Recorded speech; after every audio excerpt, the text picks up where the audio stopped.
The following podcast is brought to you by the Bloomington High School North Student Media. The podcast is produced by students under the supervision of a staff advisor. Every effort is made to ensure the podcasts are holistic, objective, and accurate. Please understand that this is a student learning environment, and the work may reflect that. Enjoy the podcast. Welcome to Talking Up North, a podcast featuring a variety of student hosts interviewing students, staff, and other community members of Out North. Hello, welcome back to another episode of Talking Up North. This is Kiera Feagans. Hattie Wisler. And today we have a special guest. I'm Ashley Freel. And we're going to be asking her a little bit about her swim career. We can talk about your school records first, all the records you hold at Bloomington North and the years you got those and those times, that sort of thing. Yeah, my freshman year, I was 1/100th off of breaking the school record in the 100 fly. So that was definitely a start of like, oh, I want to get these. Mm-hmm. And then my sophomore year was like a breakout year for me. It was honestly a big surprise.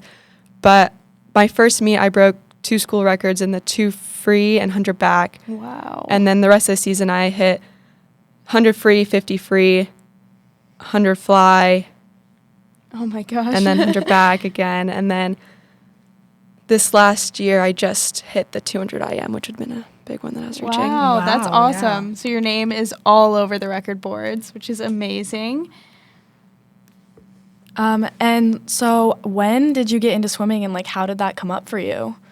I started club swimming when I was like 6 or 7, but had been doing lessons for a while, and I guess my parents just decided to put me in it. I think I cried every day for the first few weeks, but then I just started to really enjoy it. So yeah. So did you know from that age that it was going to be something that you wanted to stick with? I think it was at that age. I enjoyed it enough, and as I got better, it was something I was like, yeah, I'll keep doing this. Yeah. When you first started, did you have any initial goals or anything that you wanted to reach for? Were you just kind of going in for fun? I'm a very competitive person, so obviously I was going in to win. But I think when I was 8, I reached my first state cut. I was like a 10 and under state. Mm-hmm. And then I was like, oh, I could actually be decent at this. So I kept up with it and had bigger goals. So yeah. Nice. One other thing, going back to accomplishments with state medals, do you have any state medals or big accomplishments that you really would like to talk about? Yeah. So I went to state as a freshman, and that was the year of COVID, and it was like split up. Mm-hmm. I didn't make finals, but I was like just off the barrier of that. And then my sophomore year was my first year making finals, and I was in the consolation final, so I think I was like 10th and 14th or something, which doesn't medal, but it does score points. Mm-hmm. And then junior year was the first year I finally reached my goal of placing top 8, and I was 6th in the 100 back. Wow. Awesome. And 10th in the 100 fly. And then this year, it kind of switched. I was 4th in the 100 fly, which was a really big surprise, and 10th in the 100 back. That's awesome. Nice.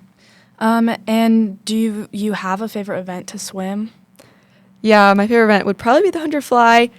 It's usually also my best event, but I guess sometimes it switches and depends on who's good that year in it too. Yeah, right. So going into kind of what your schedule looks like, what is training for you and practices, and how do you balance all of that with your schoolwork? It's definitely a lot. Most of the year I swim around 9 times a week, so 6 nights and 3 mornings. And it can become a lot, but it's honestly makes it easier to do my schoolwork because it's like, oh, I have just this amount of time, and then I get it done, and it helps with my time management for sure. Right. And when did you know that you wanted to swim in college, and what was the recruiting process like for that? I'd say probably middle school. I was really thinking like, do I want to do this in college or not? And obviously, like one of my big focuses was academics, so I wanted to make sure it's like, okay, can I swim and also like do well academically? And then I realized like I really enjoyed swimming and that I wanted to do it at the next level, probably around like 8th grade, freshman year.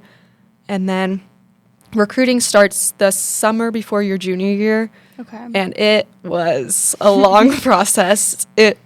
I will say it was fun, but it was very stressful. I think when you're already busy and then you come home at 9 p.m. and have a call with a coach and you have to like sound excited and like you are excited, but you just are tired and you're just meeting someone new and saying the same things over and over again to different people. And you're just like, it can be exhausting, but it was a really fun process. But I'm really thankful it's over and that I found a decision that I was really happy with. And what made you decide that you wanted to go to Duquesne? After my visit, I really loved the team. And honestly, like the city atmosphere, which I didn't think I'd like because it's in Pittsburgh, I really liked the city. Yeah. And it is a really good academic school and had a lot of major options that I was looking into. And so I thought it'd just be a really good option. Yeah, that's awesome.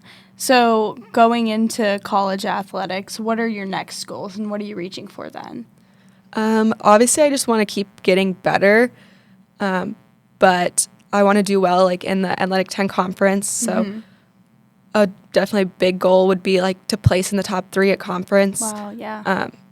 As of now, like looking at some of how my times compare, I definitely would make finals, and I think my 100 fly would have placed 8th this year. So just awesome. making sure I can keep getting better and hopefully reach those goals. But and maybe Olympic trials, who knows? That'd be awesome. I think that's all we have for you. So thank you, Ashley, for coming in. Thank you. And again, this is the next episode of Talking Up North. I'm Kiera Feagans. I'm Hattie Wisler. Thanks for listening. Thank you for listening to Talking Up North. We hope you enjoyed the podcast. The equipment for this podcast was made possible by a grant from the Foundation of Monroe County Community Schools. We welcome feedback about the podcast, but remember, this podcast was student-produced, and as students, they are still learning. So please be kind when sharing feedback. If you have questions or comments about the podcast, please contact bhsnmedia@gmail.com.